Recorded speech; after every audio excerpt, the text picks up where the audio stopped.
Welcome back, everybody. It's two guys and a stack of comics. That is Mike. I am Reed. We wanted to kind of today go over a review of the recent DC Comics movie Blue Beetle. The Blue Beetle. We finally got to go see it. Finally came out. Yep. I think it's in its third weekend now that it came out. So with this, we're guessing at this point you've probably already seen the movie if you're watching reviews. So we will kind of spoiler it through there. So if you don't want spoilers with it, we will go into full spoilers on it in the review. So we will go through. And as you can tell, we're coming to you live. Well, we're live, but when you see this, it won't be live. From Dragon's Lair Alamo Ranch here in beautiful San Antonio, Texas, where it's always 100 degrees or more. Pretty much. And right now we've got, I think you're doing D&D back there. Something like that. Yeah. Something like that. And we're talking comics over here. Yeah. Because at Dragon's Lair, it's either dragons or it's comics or it's One Pokemon. or two. Yeah. Or always something going magic. on in the background. Yeah, there's always something going on here. So yeah, we finally got around to seeing Blue Beetle. Yep. I tried to buy tickets the opening weekend. Mm-hmm. It was pretty much sold out. And so I told the guys, my son, he's 15, his best friend, we've been going to superhero movies for 10 years. Yeah, pretty much. Every single one. We take the guys out to go see them, and I said, guys, let's do it next weekend. So it must have had a really good first weekend. However, didn't do that good, but at least here locally in San Antonio, this movie's been very, very popular. Oh my gosh! I mean, it was really cool. And even Jackson, they even had the costume here in town. Yep. At the Santikos Casablanca Theater, and Jackson got to go get his picture next to the actual costume, which was really, really cool to see. And they had it in a little glass case. Glass display, yeah. Yeah. Did you see it? Yeah, I got to see it. I went and saw like Mission Impossible. When I saw that, it was still there, so that was pretty cool. It was. No, it was pretty popular here. I mean, obviously the box office hasn't been the best, but with me and Mike, anytime we do reviews, we don't put really box office returns or anything like that into account. It's just really pure enjoyment of the movie itself. So going into this movie, DC's been on a bit of a losing streak with its movies, both financially and I think just in terms of its quality of late. Even as a massive DC Comics fan, it's been harder. I'm crying over here. After the disappointment, really, Shazam 2 was kind of a dud and just not a great film, and then The Flash was pretty disappointing. You talked about it. Okay. And so with this one, what I was really relieved going into this movie is the character of Blue Beetle. Even as a massive DC Comics fan, I can't pretend I'm like a huge fan of the character. I've seen him in a few spots here and there. I've probably read half a dozen comic books over, the last decade or so. But I was more familiar with the Ted Kord version of the character, who was bigger in like the 80s and like the Justice League International comic and things like that. But the Jaime Reyes version, he's been kind of like Batman Brave and the Bold, the cartoon, and he was in the Injustice video game and stuff like that. So really this was kind of a first exposure to this character, kind of in a main sort of setting outside of a few things. And I have to say, just from my own personal end, I really, really enjoyed this movie. It was just a real kind of breath of fresh air from a comic book movie. Overall, we'll highlight some specific things that we liked about it, but just overall, I think it's a really fun and entertaining movie. I thought it had a lot of really good themes and a good character journey that happens throughout. And so overall, yeah, I really have nothing but good things to say about the film. There's a few slight nitpicks we'll get to, but mostly positive.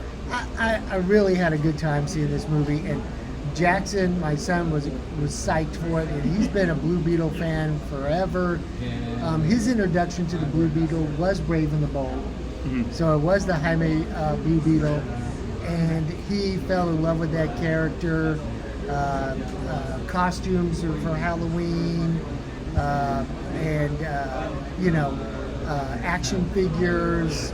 He loved the Blue Beetle, so it would have been awesome if it came out 6-7 years ago when comic book moved from booming, yeah. But nonetheless, when he heard it was coming out, he was really excited, just because the Jaime Reyes Blue Beetle's character is so cool, and I fell in love with him too when we were watching the Brave and the Bold cartoons back in the day, and we even had him on DVD.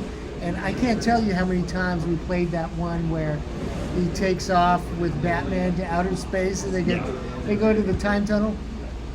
Anyway, this movie was very much anticipated and loved by us. One of the things that I liked most about it was, well, there's a lot of things that I liked about this movie. It was simple in a lot of ways. Yeah.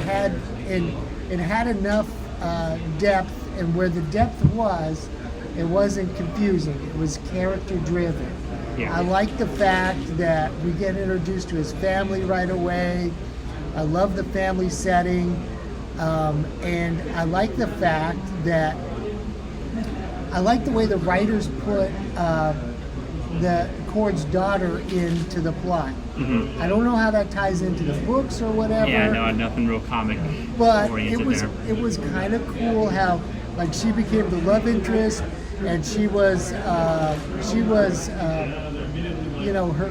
I love Susan Sarandon, first of all. And she played a great villainess, you know, and she genuinely seemed like a mean person. You did hate her by the end of the movie, yeah, You absolutely. really did. But it was so cool with the daughter kind of breaking with the family and taking Blue Beetle's side. It was pretty awesome. Yeah, I think for me, kind of highlighting what I really liked about the movie, one, I always appreciate when the costume is done well. And I think they did like a practical costume here. You could tell he was actually wearing it. I absolutely hate the way we have CGI costumes now in these comic book movies. If I gotta watch one more movie where they press the button and the helmet magically appears kind of thing. And I know that kind of happens here, but you can tell there's an actual physical mask the character's wearing. And I thought that just looked really good. It's something you can't replace when you watch a movie. And I'm so tired of them kind of changing things like that. And so the costume that they had here I thought looked really, really great. And that just always adds a huge element of enjoyment for me as a fan of seeing that brought to life. I thought the acting performances were really good in the movie as well for a comic book movie. Again, this is not an indie film trying to win an Oscar. This is a comic book movie. It's a superhero film. Yeah. And I think everybody in this film fulfilled their role well. Mike touched on it a bit. One of the things my wife really loved about this movie was the family aspect of the film. And I think what was unique is for the superhero genre, family isn't really a huge part of it. There's a lot of movies, you know, Fast and the Furious and stuff like that focus on Everybody's family. parents always die. Yeah. And most superheroes. Yeah. Well, it's I was trying to It's think the the dead other parent day. syndrome. Like, what superhero really even has siblings? And if I go through, like, really the main Avengers or DC characters, there's really nobody who has siblings or, like, a grandparent or anything. Batman's got, like, Alfred. Superman sometimes has his mom alive in Smallville. And it was really unique to see, like, a superhero who gets the powers, and then the consequences are brought on his family, who are kind of just innocent bystanders in it. It was so funny when the Scarab took over that first time in the kitchen. That was hilarious. The scene where he gets the Blue Beetle suit for the first time, Yeah. not only the musical choice, they used Vicente Fernandez in there, which was great, but it was great to just see kind of like a body horror type of thing of like not the glamorous way to get the powers and seeing his family's reaction to it. And I thought that was really well done. I love how they weren't trying to come to his rescue. Like he's hanging They're all off the just running ceiling. away. They're Yeah. like they're standing there. Are you okay?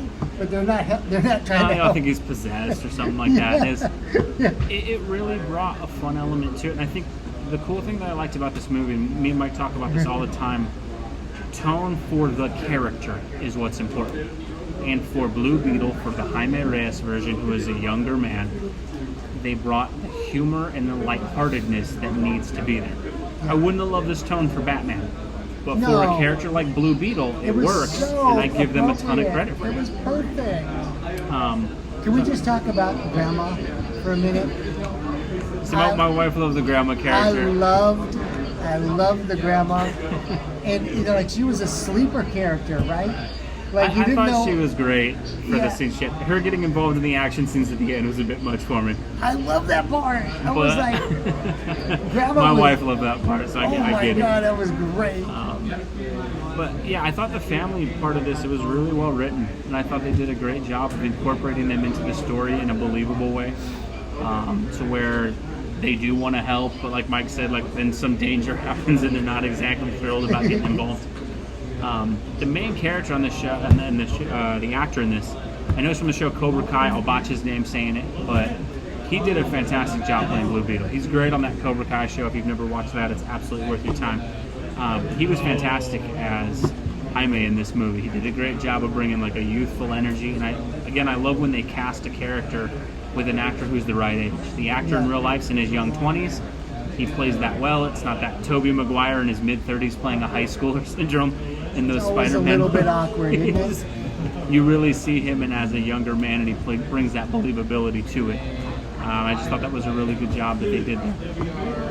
Mike touched on it, and I thought one of the reasons I like this the most as a movie, the biggest thing that stood out for me, it kind of reminded me of an older comic book film where it was character driven. Like the ones we've been reviewing lately, the Hulk movie and things like that. And this really was a story all about Jaime Reyes getting the Scarab, becoming Blue Beetle, and accepting that. And that stood out throughout, and it wasn't trying to set up a larger DC universe or a crossover event. It was focused on Blue Beetle's story. Yep. And I just really appreciated that. They didn't even mention any other heroes, did they? Other than the previous version of Blue Beetle. Yeah. There's a few passing references to, the Flash lives in Central City, Superman's in Metropolis. They're kind of going through, and the uncle has an opinion on Batman, that he's not a huge Batman fan. Yeah, he's like, he's a psycho. Or fascist or something like that. Fascist, yeah. And I appreciated the way they did bring it in. Like, it does let it know it's in the DC Comics universe, but it's not setting up, here's the Flash cameo, or here's a Batman cameo. It's just to kind of let you know, hey, it's in this world. It was all about Blue Beetle, which is really where the comics need to get back to. Yep. And the movies too, yeah. I think, in the movie, where the movies need to get back to is to be more, just focus on the one character at a time. Yep. We've gotten to a point where I think people expect there to be 6 heroes with origin stories crammed into a 2.5-hour movie. It's too much. Well, and the thing is, if you can't make me care about one of them, what makes you think I'm going to care about 6 of them at the same time? And that's the thing is, like, get it right the first time, like Marvel used to. Yeah. Get an Iron Man movie where we love Iron Man, a Thor movie where we love Thor, a Captain America movie where we love them, and then put them together. Yeah. Instead of putting the cart before the horse and having where, hey, let's just throw a bunch of characters in a movie. So do you think this movie was made that way out of circumstance because the whole DCU was crumbling at the time? Or do you think they really just I hope it was intentional. The thing about this, when you research the backstory of this movie, it was originally intended to be just an HBO Max movie, like an online-only release, and then they were impressed enough with it that they threw it in theaters. It is one of those things, and this is what kills me about DC Comics, and we'll probably do a video about what's going on with DC Comics soon. But DC is in such limbo that, like, okay, is this in the new DC universe? Is this character going to carry over? And even the guy running it, James Gunn, kind of makes contradictory statements about what counts and what doesn't. And I think this movie kind of gets caught up in the blender of that, of just being like, it's in the DC universe. Jackson did tell me, it's going to be in the new, that Jaime is going to be in the new DCU. And I really do hope he carries on. I know the box office returns have not been the most impressive on this one so far, but this is a good character. And again, this is, if DC wants to succeed, they have to stop throwing everything out all the time. Yeah. This character, look, whether the box office returns are the greatest in the world or not, I think most folks will watch this movie and have a positive representation of Jaime and like that character and want to see that continue. Does that need to be a Blue Beetle sequel? Maybe not. I hope we get one. But if it's just, hey, in the DC universe in an eventual Justice League or Teen Titans or whatever they're going to throw him in, here's this same actor and the same character, I think that would be great. But I really just hope they get back to this kind of character-driven stuff. Other stuff that really stood out to me, I thought the villain in the film, Victoria Cord's the main villain, but they have Carapax, who's kind of the equivalent Blue Beetle villain. I thought they did a really good job with his costume design and making him a formidable enough foe, making him someone with a ton of experience. And again, it doesn't always work when you do, okay, it's the hero with the hero's powers but evil. In this one, I thought they did a good job of Jaime's very inexperienced, doesn't really want to have the powers, and you have this other guy who is seeking it. And I thought that kind of dynamic between the two actually really worked. It differentiated enough that you really felt like those characters kind of had a good conflict, but also when they kind of resolved the story and they sort of put aside their differences, it actually makes a great deal of sense and didn't come off as a very forced, cheesy kind of moment No, in the movie. no, not at all. But overall, just a great, fun movie to watch. It was a Yep. perfect summer movie. It's the kind of movie DC Comics needs to be making more of. Oh yeah, And I think absolutely. Marvel too at this point. I'm surprised it didn't do a lot better, but I think the biggest thing is, and Maybe it's it one of was the the things timing. is there's probably folks who haven't seen this because of the box office and stuff like that.